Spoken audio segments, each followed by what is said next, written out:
blue, a red, and a yellow. For ours, we do blue raspberry, tiger's blood, and pina colada. You just take one side and do blue.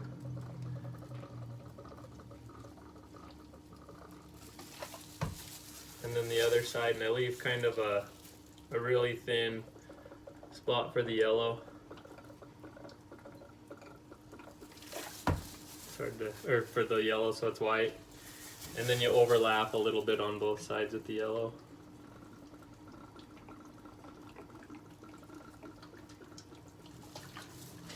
And then you have a nice rainbow.